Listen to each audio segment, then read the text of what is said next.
Hi, this is Lenta Fox, and I'm here today with a webinar called 3 Skills to Bulletproof Relationships. So this is a replay of the one we did last week. We had some technical difficulties with viewers. You couldn't get on. I apologize for that. So today we are doing it again to see and introduce basically the course Bulletproof Relationships, which is a 12-month course for you wanting to connect deeper and really set a foundation for your relationship. So today, our webinar, 3 Skills to Bulletproof Relationships. Are you excited to be here today? I know I am. And before we get started with the content, let's just get some technical things out of the way. So if you're live here on the call, and if you have questions, just put them on the side, and I'll either answer them after each section or at the end. So bear with me on that. Secondly, I have a bit of a cold, so if I happen to be sneezing or taking lots of drinks, just excuse me for that. Then I also want to ask you permission to stay on the call till the end. Sorry, just getting into the webinar thing here. And at the end, I'm going to reveal a fact, basically a technique that you can use that makes it pretty much gives you a 86% chance of staying together in your relationship. You know, this isn't guaranteed, but a study that they showed said that this one thing alone caused couples to stay together 86% of the time more than if they were not doing this one thing. So at the end, I'm going to share this little tidbit that everyone should know and everyone should probably be implementing in all of your relationships, not just your romantic relationships. Okay, next item of business. At the end of the call, I will be announcing the Bulletproof course. So do I have your permission to do that? Yes? Yes, thank you. Okay, I will be doing that, and you can stay on and listen. It will just be brief. If it's something for you, that's awesome. And if it's not, that's awesome too.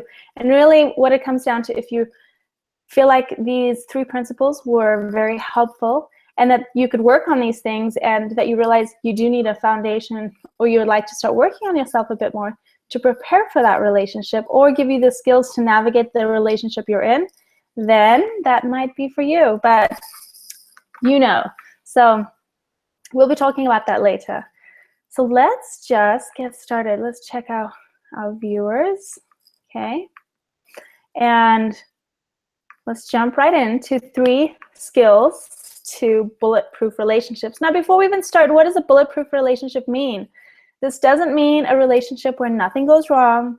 It doesn't mean roses and honey petals, rose petals and honey drops. It means that even though the relationship is hard, even though things will come, that you can withstand it, kind of like a bulletproof vest. You're going to come out of it alive. You're going to not only come out of it alive, but having grown and expanded and maybe learned a thing or two about yourself and human nature or the other person. So that's kind of what the premise of this is about, to create the skills, this groundwork that pretty much anyone who doesn't live in a cave should know to just make relating easier, because honestly, that's what we do. We relate all day long, right? So before we get started, I just want to kind of ground you in this experience today and bring you here present and just kind of ask you a few questions to see where you are. Who wants to be the best version of themselves? Okay, first question. The next one, who would like rock-solid relationships in this atmosphere of growth and togetherness? Okay, good. And hopefully you answered yes to those. And if you didn't, that's fine too, because people get in relationships for all different reasons. For safety, security, for money, for love, for business, for convenience, for 1,000 different reasons. And really the reason doesn't matter, but what does matter is knowing why you're in the relationship. And so that is going to be our first principle that we speak about. is having purpose in your relationship. Before we get there, I just kind of want to go over an overview of relationships and the difference between the masculine and the feminine, which is not always directly associated to women and men, but kind of a goal. Why would we want to work on relationships? Why are we even here, right? For women are driven by relationships, and we love them, and that's what drives our little motors. We like to talk about relationships and watch sappy movies and love stories and be filled with love. That's what the feminine wants. Ultimately, the feminine wants safety. The masculine wants freedom. And that's the masculine's driving force. Now, the masculine, to experience that freedom, will either do it directly in real life and live on the edge, or will watch video games and war stories, videos, and movies. It's basically finding freedom through someone else or vicariously through another means. And for the feminine, it's finding love vicariously through other means. So we want to kind of bring those two together to say that all of these techniques bring both freedom and safety. And they bring it in a way that support each other, the masculine and the feminine. And so for women, we like relationships and we want to work on that, and that feels very aligned for us in purpose. But for men, I just want to bring to your attention that the reason you want to engage in relationships, even though it's not that driving force in front of you, inside of you, what it really is, it's aligning to purpose and mastery, because you want to live at the edge of your creation. You want to be pushing, you want to be finding freedom, finding that release, right? And so when you engage in a relationship at this next level, which is consciousness-driven and freedom-driven, and creating these feelings and situations in an authentic way, then you can experience this purpose and this drive within the relationship. And when you can do that, it brings the masculine and feminine purpose together a bit more.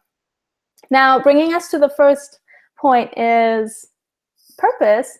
Now that we've kind of seen that on a whole, on a kind of cosmic level, masculine, feminine, like man, woman, bringing this together in a way, how can you personally bring it together, and why do you want to have purpose in a relationship? So I invite you to do this in all your relationships. It doesn't matter if you're single or engaging with another person right now. Ask yourself, why are you in a relationship? Why are you here? Like I said, it can be a number of reasons, and the reason is not as important as knowing what it is, right? It could be not to be alone, to be able to have sex, it could be some higher purpose, which is living together for eternity with your soulmate. It could be all sorts of these things. And I invite you, if it is something that's higher and cosmic and off to this life, to bring it down into our reality right now and ground it into today. You know, whatever your reason to be together is, ask yourself, have a conversation with your partner and say, what is our joint purpose to be in relationship with each other? Now, for me, I think a very awesome purpose, and one that I try to have in my relationships, is I want to grow together. I want to be able to have a place of safety yet expansion, so that I can grow myself personally and with my partner to be the best person I can be, to master myself, how I relate, and have the best experience possible. And growth is a big thing. Now, that doesn't have to be your purpose, but I invite you to do something like that. What outcome would you like? What is the ultimate experience you would like to have? What do you wish to feel?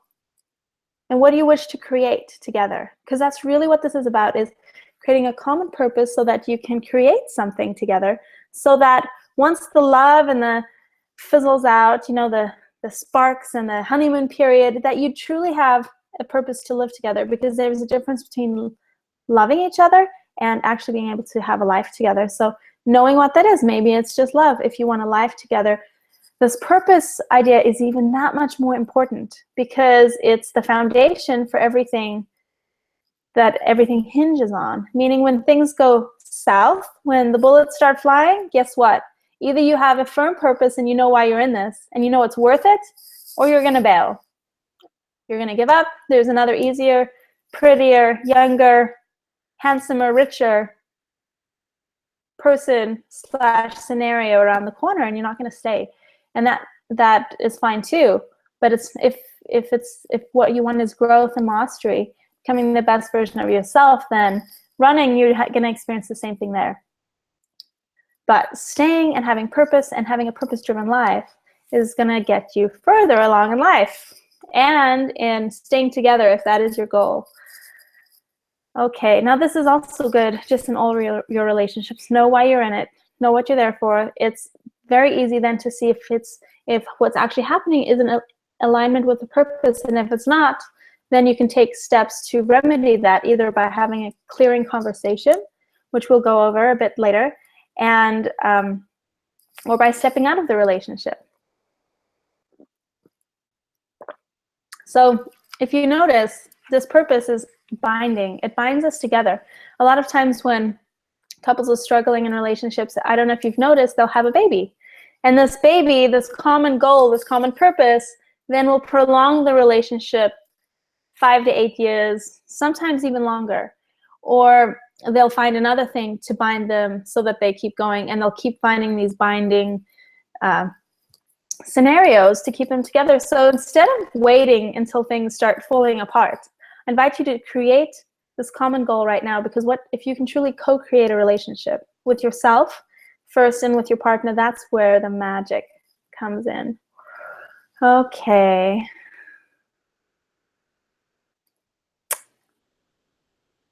So relationships with common goals last longer and are more fulfilling when both partners are on the same page working towards the same end, right? There's a, quote I'd like to share. Great minds have purpose. Little minds have wishes. So that's what we're bringing here. We're not wishing that we're going to have this amazing experience. We're not wishing that, we'll just do whatever and hope it comes into alignment. This is purpose-driven. You're taking responsibility for your own experience, the experience of the us, and coming together and creating something beautiful. Okay. Let me give you a little story about this and how powerful it is.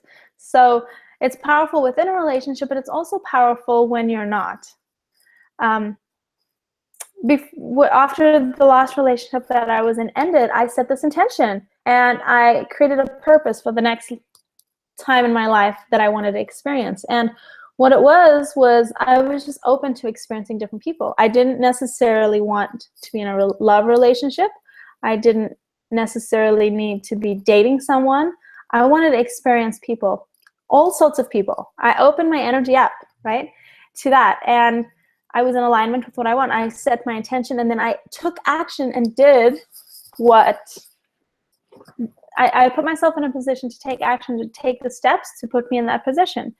And so that's another one of this. You have to take action on that purpose. Once you know what your purpose is, every day, create actions that are in alignment with that. And so that's what I did.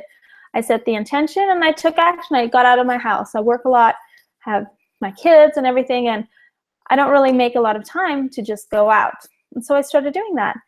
And something magical happened. Within a week, I was going out all the time. I was reconnecting with old friends. I was going to lunch. I was going to breakfast. Went out dancing. And it's allowed me to open to connections and giving me exactly what I wanted.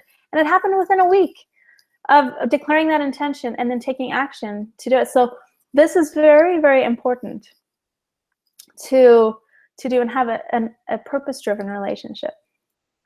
Also to take the action. So first, come up with a purpose together and personally. Have an honest and open conversation about this. This brings up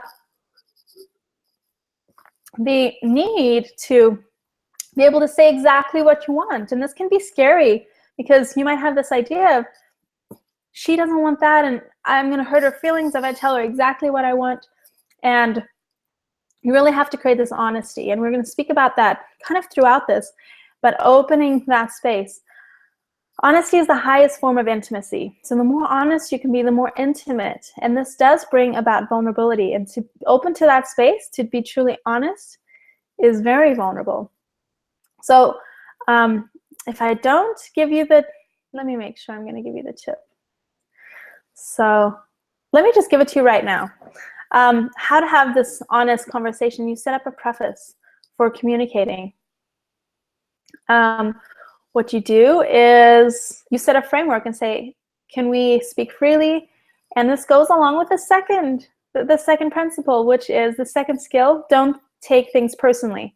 So Don Miguel Ruiz wrote a book, The Four Agreements, and he goes over this extensively and very eloquently, and I invite you to read his book. And basically, it says nothing others do is because of you. They're having their own experience, and the reason you take it personally is because you agree with what the other person is saying. So they're probably poking an insecurity that you have, and so you believe it, you know, when really what they're saying is about them. And if you can see that and you can remove yourself out of the drama, you can step back and actually have this conversation that we're going to talk about. And I'm first going to go over not taking things personally, and then I will discuss the conversation because it'll be more powerful that way. So what is really happening is you're buying into your own insecurities and fears. So by not taking things personally, number two, really to do this, you have to address these insecurities and fears and learn how to work through them in a way that gets you past them. And that's what we're going to be talking about in the Bulletproof course, is how to actually do this. Because if you can use your relationship as a mirror so that when things come up and you're triggered, that you can realize it's not about them, it's about you. And if you can address that trigger, and really how you do that is you notice it. You step out of the drama and you say, well, why am I feeling this way? Is this really about me, or is this really about them? And it's always about you first, even if it's 1%.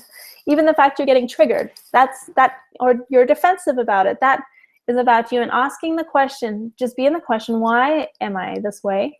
And then if you can self-process, that's awesome. Kind of go through it, or go to someone who can help you process it so that you can get through it. So next time it triggers, you realize, oh, wait a second, this isn't really about who left the sugar pot on the table. This is really about something I have to work through. And as you work through that, those triggers will be eliminated. Another good way is quantum emotional clearing, which is a technique that I do that is amazing at clearing the triggers. In fact, it's used for PTSD so effectively that the medical community is using it now. And acknowledging the power of it, within one session, PTSD can be eliminated, where the adverse effects don't even show up anymore. So using this in relationships and with your insecurities and fears, it's magical. Okay, so let me give you an example of how how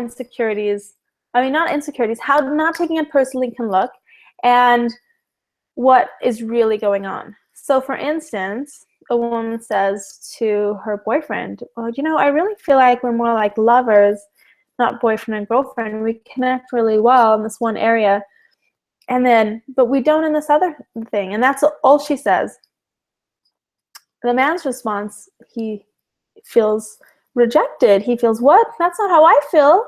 You know, he feels connected to her. He feels not only physically connected, but emotionally and spiritually connected to her. But for him, he thinks that there must be something wrong with him, and he is now taking it personally.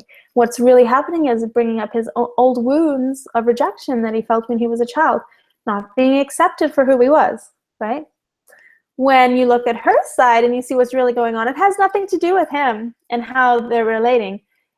For her, she doesn't feel emotionally connected for whatever reason. Maybe she is not in that space. Maybe there's not the connection there isn't for her. She doesn't feel that between this person. But it's not really about him at all. And it's not about rejection. It's about her experience, right? And when you can step out and say, oh, wait, this isn't about me. This is your thing about you actually have this issue that you're not connecting. I'm connecting fine. Okay, we can talk about it. Then the other person is in a state where he can assist her through it, right? And we can talk about it in a way that is supportive, that brings them closer together, that they can resolve this. And another thing, the bulletproof relationships, because not only is it so that things aren't blowing up, but you're creating a bond that's stronger. It's that the intimacy again, honesty is the number one thing that forms intimacy, right? And being opening and being honest with your feelings and your vulnerabilities, right? So very powerful. Don't take things personally. It's usually about you. If someone is bothering you, if someone is doing something that irks you, that is triggering you, I invite you to look at yourself and see that it's probably not about them. They're probably triggering something in you, either that you don't like in yourself that you're doing. That's always a good thing to see. Okay, they're doing that and I hate that. How am I doing it? How is that showing up in my life? Because it's usually something you don't appreciate within yourself. Or it could be triggering something that you haven't worked through yet that is affecting this present relationship when it has nothing to do with the present relationship. All very good things to do. So how do you not take things personally? First, number one, do not get stuck in the drama of the story. So as this is unfolding, there's always a story. We always have to explain things. So step out of the drama and the story for a second, and you can literally step out and it's basically disconnecting from your ego and saying, okay, this isn't really about the other person, or this isn't really about me. What is it about? So be in a state of question. Once you're in a state of question from a place that's not emotionally charged, then you can have a conversation that supports each other by taking accountability for your own part in it, and then asking questions and wanting to help and empowering each other instead of enabling each other. Now, this is not blaming. This is not, my experience of you is blah, blah, blah, blah, blah. This is it's stepping into yourself, being honest with yourself and your partner, and working through it from a place that's not emotionally charged, but a little bit more removed, if you say. So honesty is the foundation of trust. Again, first you have to be honest with yourself, and you have to be brave enough and courageous enough to see the flaws within yourself and see that maybe, just maybe, all those things that are bothering you so intensely about the people you are with, that they're probably things you have to heal within yourself. And if not, it's probably other things that you could improve on. So if you always bring it back to you, what you're doing is you're using your environment around you to grow, to expand, to become a better person, to relate better, to understand better, and to care more. And this positively impacts your personal relationships and your professional relationships, because people feel that energy from you. Okay, the last skill that we're going to talk about today is being open to love. Okay. Now, being open to love, this is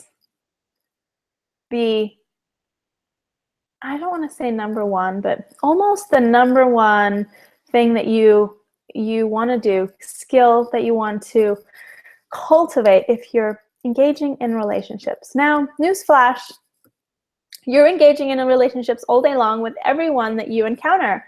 So this opening to love is being in a different space than maybe you've been before, and it might sound a little kooky and like warm and fuzzy. Like, where's the hard facts, technical data behind this? Why do I want to open to love? Right? If that's you, that's fine. If you just don't get why you'd want to, that's fine too. But why don't I explain to you the benefits and why you even want to open to love and what that means, okay? Firstly, I had a dear friend of mine and colleague who was a coach for men, and he would always say, love is caring about the other person's experience of you and the relationship. Meaning that you care about what the other person is feeling in the relationship. You're not just caring about what you are feeling in the relationship. Now, I am not saying, this is not a conversation on being selfish or giving and receiving, but it is a relationship about opening. And when you open, you are receiving. You're opening the receptors to receive. Also, when you open, you're open to awareness of what you have to give or what would be best to give. So have to give, meaning not like I have to do it, but what do you actually possess within you that you can give, what you desire to give, and what would be best served for the relationship to give. But opening to love is this opening, and as you open, it's also allowing in. So it's opening your energy to allow things in. So especially for single people, it's both. If you are not in a relationship right now and you wish to be, opening to love is probably the #1 key thing to attracting that person that you desire into your life. If you're already in a relationship, opening to love, again, is probably the #1 key thing to having a fulfilling, enriching relationship that works for you. And that is because, again, you're caring about the other person. When you're single, the reason why it's so important is because without that opening and receptivity, even if a relationship or a situation comes into your life that would be perfect for you, you're close to it. You might not notice it.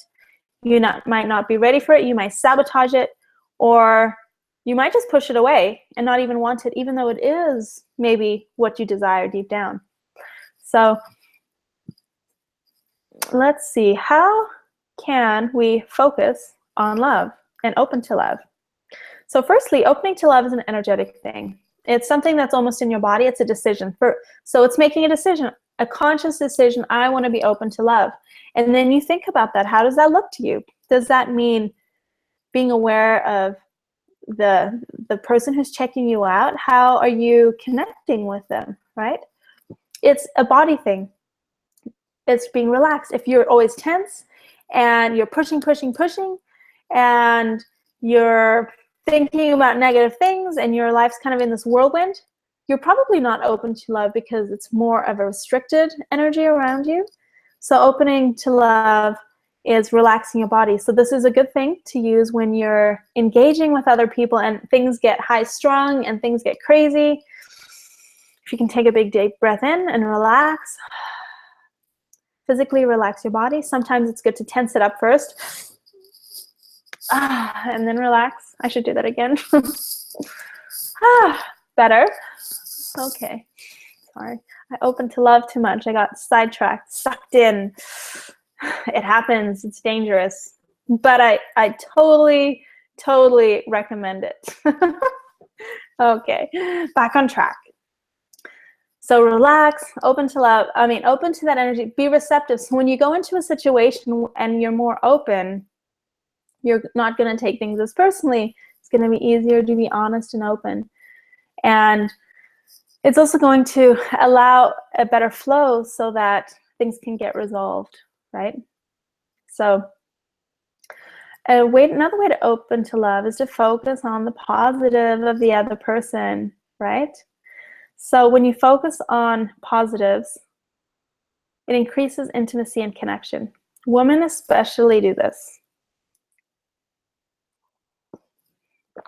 They focus on what they do not have, and men are just as susceptible to it, but we focus on what we don't have instead of focusing on what we do have. So for instance, when we're looking for a relationship and we don't have one, we're focusing on being alone, not having someone to share things with, and we might be focusing on the fact that there are no available men or women. All the good ones are taken, and we're in a negative state of mind. We're focusing on what we don't want, right? And so I invite you to focus on what you do want. When you're single, focus on, oh, there are amazing people. There are people all around. I'm open to meeting someone in real life. Woo!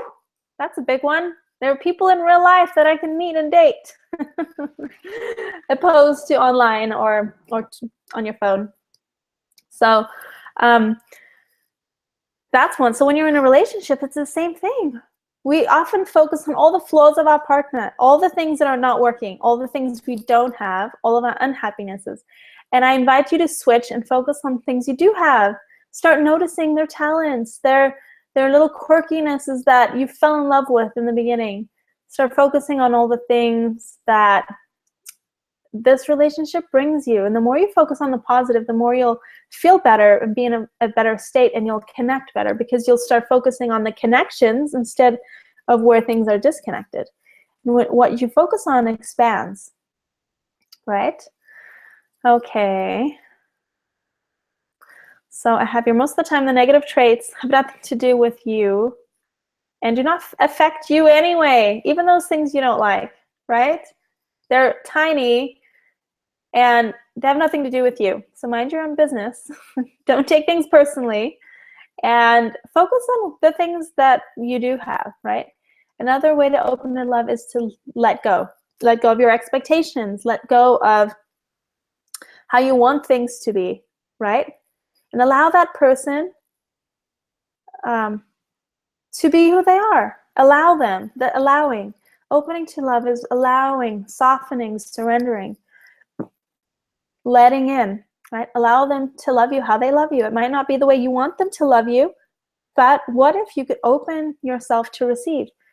For instance, there are I'm sure you've heard of the book, The 5 Love Languages. And in this book, it states that there are 5 ways that people love, and you probably have, well, you do have a dominant way, maybe 1 or 2 that are very dominant. And so it's very good in the sense that if you know what your love languages are and you meet up and yours don't exactly mesh, for instance, it's quality time, words of affirmation, gifts, acts of service, and physical touch. Say you're mismatched with your partner, right? The book is really good because it's saying, okay, well, even though quality time is not your thing, if you know it's your partner's, then spend quality time with them.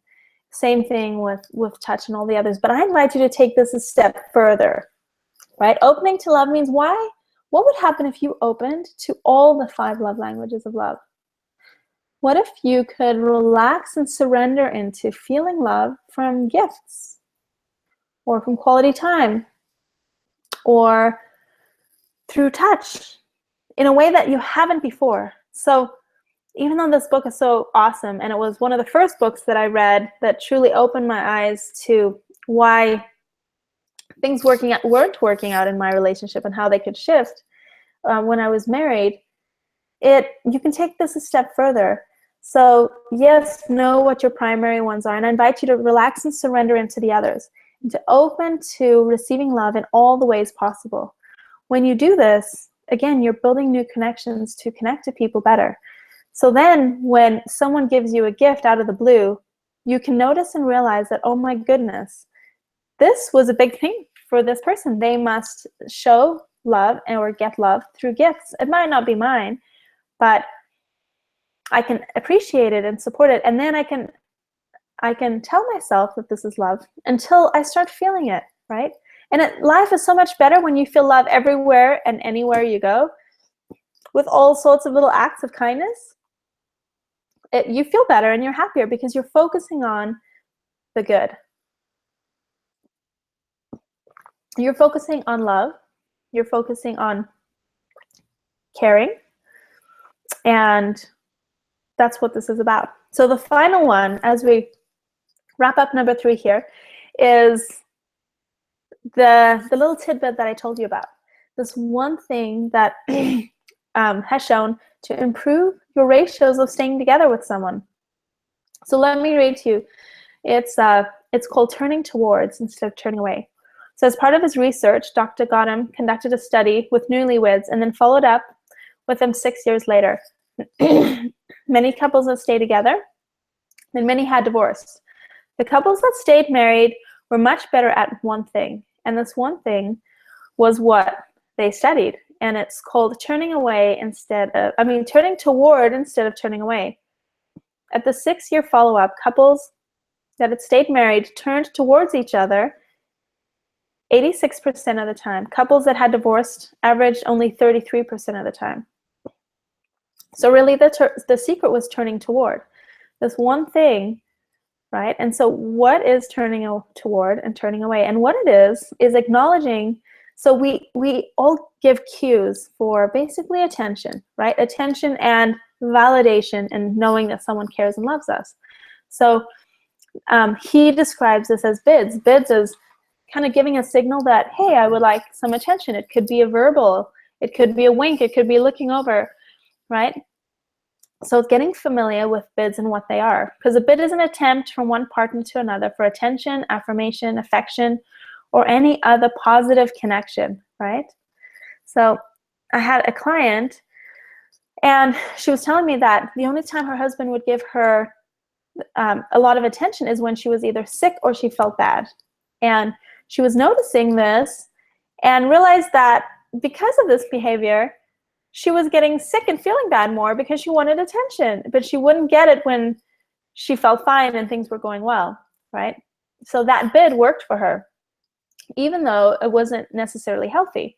So I invite you to pay attention. The number one thing to turning toward your partner is to pay attention and notice when you get a bid, when they could say something, they could wink, they could just look over at you. And it's paying attention and being in tune with them and kind of feeling into what they would want, caring about their experience, right?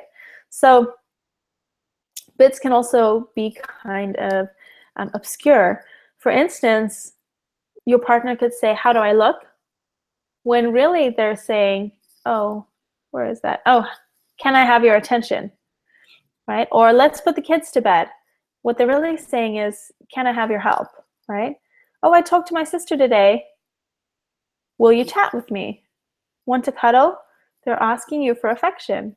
So if you can kind of open to this and be open to giving, even if it's not something that you'd want to do in that time, and they're open to doing the same, what you're doing is you're creating a connection and bonding in a way that makes you feel safe, and it makes you feel secure in your relationship, but it also gives you the freedom so that you can express yourself and build on your relationship.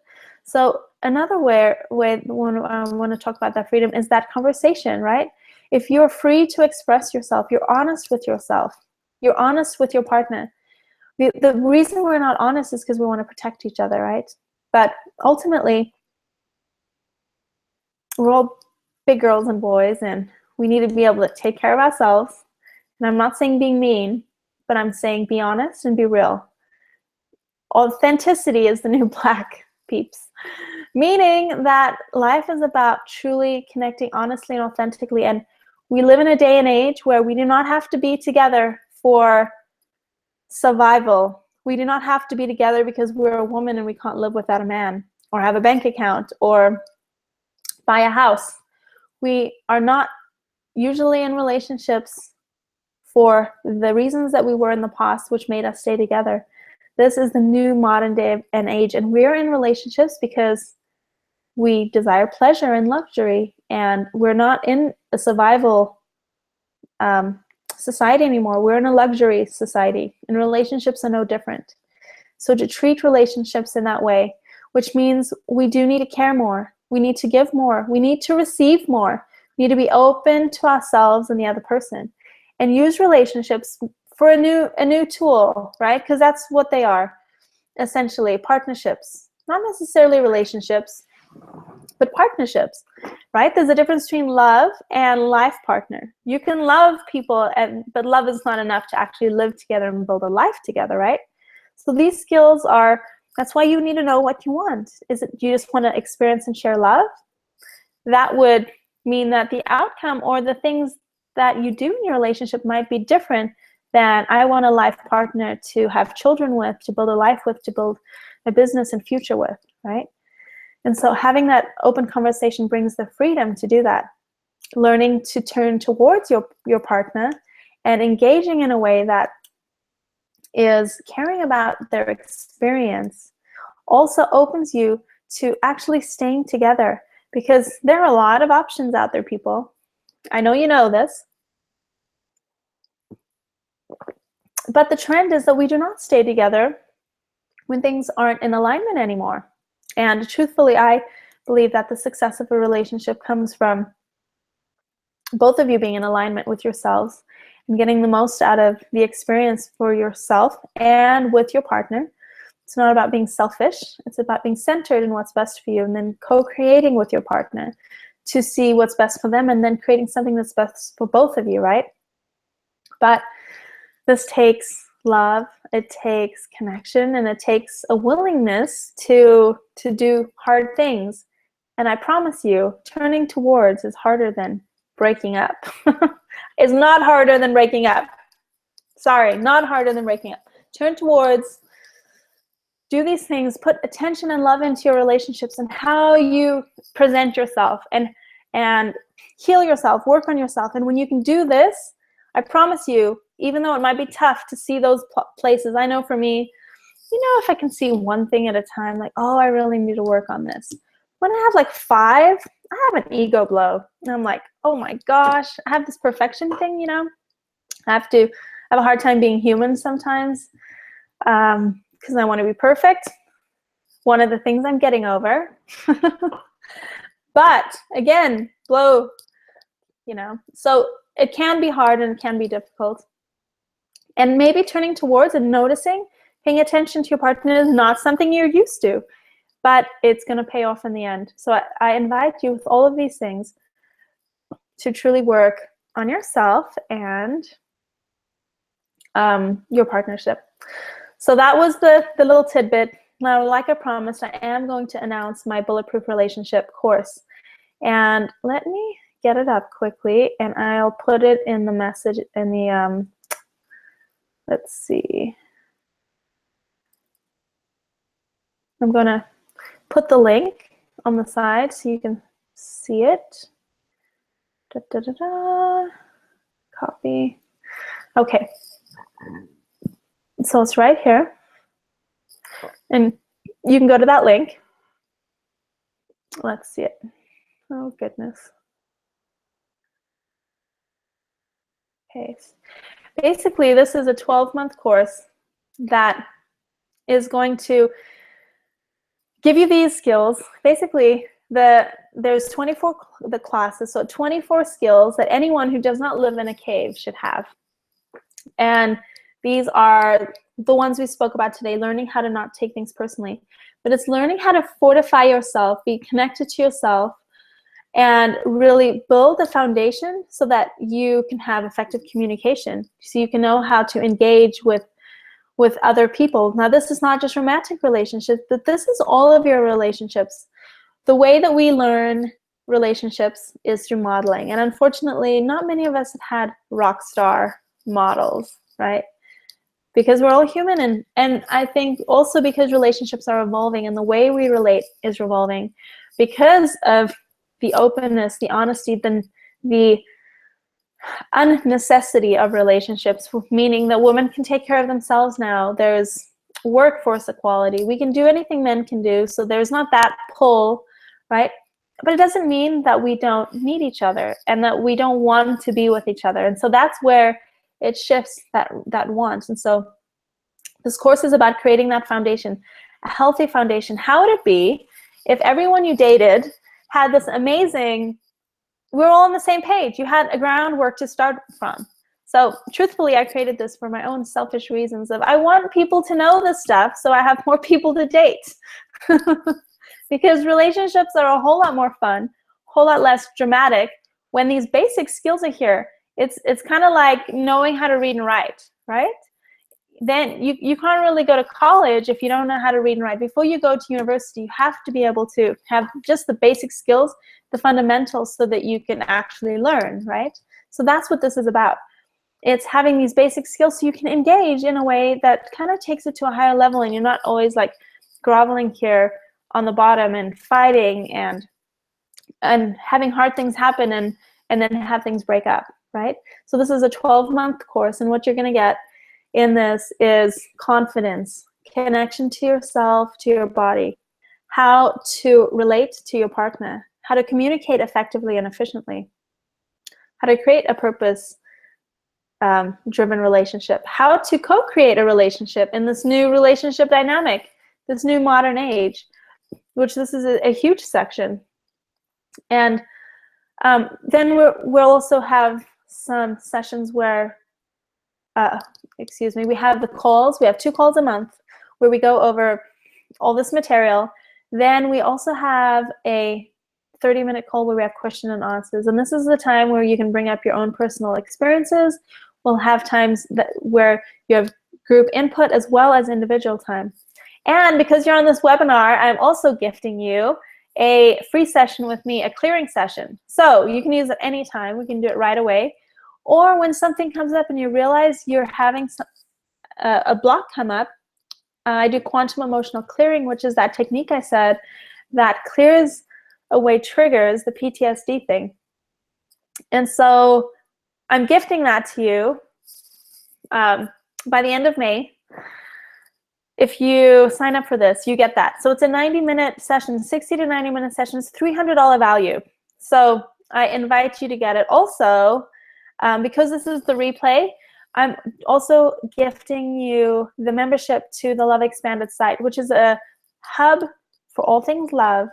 There are training videos, there are articles, there are interviews of everything regarding the masculine, the feminine, how to relate these principles that we're talking about, but also connection, intimacy, sex, all the things that you need in your life for love and relationships. Love Expanded Hub. And that's what you get as well when you engage in this course. So it's 2 phone calls a month for 12 months, so 24 calls plus 24 question and answer calls where we get to have one-on-one time. I'm there with you discussing, so you can bring your answers. I mean, your questions. I'll give you the answers. Or people on the call, because we can learn so much from other people and their experiences. The value of that in and of itself is amazing. And then